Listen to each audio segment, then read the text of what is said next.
মানুষের চোখে অসম্ভব কিন্তু আল্লাহর ইচ্ছায় সম্ভব। এমনই এক অবিশ্বাস্য মুজিজা দেখিয়েছিলেন মহানবী হজরত মুহাম্মদ সাল্লাল্লাহু আলাইহি ওয়াসাল্লাম। সবাই দুরূদ শরীফ পড়েন। শুকনো কূপে পানির অলৌকিক মুজিজা। একবার সাহাবায়ে কেরামদের নিয়ে দীর্ঘ সফরে বের হয়েছিলেন নবীজি সাল্লাল্লাহু আলাইহি ওয়াসাল্লাম। প্রচণ্ড গরম, চারিদিকে মরুভূমি আর পানির তীব্র সংকট। সাহাবীরা তৃষ্ণায় দুর্বল হয়ে পড়লেন।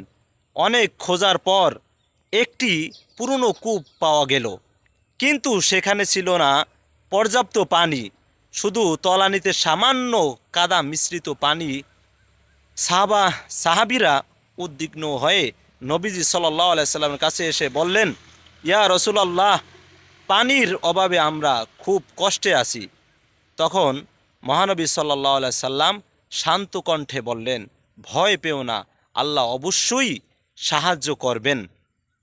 এরপর তিনি কূপের পাশে গিয়ে বসেন, নিজের পবিত্র অজুর পানি থেকে কয়েক ফোঁটা কূপে ঢাললেন এবং আল্লাহর কাছে দোয়া করলেন।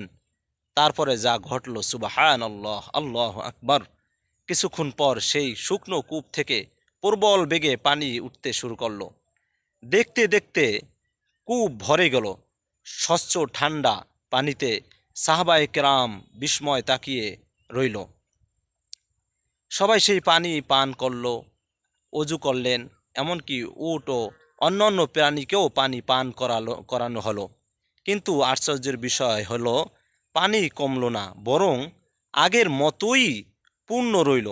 এই দৃশ্য দেখে সাহাবীরা রাদিয়াল্লাহু তাআলা আনহুম বুঝলেন, এটি কোনো সাধারণ ঘটনা নয়, বরং আল্লাহর পক্ষ থেকে তার প্রিয় নবী হজরত মুহাম্মদ সাল্লাল্লাহু আলাইহি সাল্লামের এক মহান মুজিজা। এই ঘটনা থেকে অনেক কিছু শিখে আছে, তার মধ্যে থেকে বিপদের সময়ে আল্লাহর উপর ভরসা রাখতে হবে। আল্লাহ চাইলে অসম্ভবও সম্ভব হয়ে যায়। নবীজি সাল্লাল্লাহু আলাইহি সাল্লাম ছিলেন সমগ্র মানব জাতির জন্য রহমত। শেষ কথা হলো, যে নবীর দোয়ায় শুকনো কূপ পানিতে ভরে যায়, সেই নবীর উম্মত হয়ে আমরা কি তার সুন্নত মেনে চলতে পারি? এটা হলো যার যার মনের কাছে আপনারা প্রশ্ন করবেন।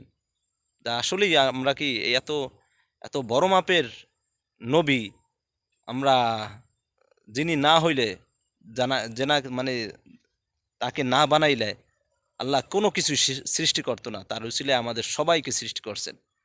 আমরা কি তার সুন্নাত মেনে চলতে পারি? ভিডিওটা শেষ পর্যন্ত দেখছেন যারা, তাদের জন্য, সবার জন্য ভালোবাসা রইল, দোয়া রইল। বেশি বেশি লাইক, কমেন্ট, শেয়ার করবেন, সাবস্ক্রাইব করে দেবেন প্লিজ। আসসালামু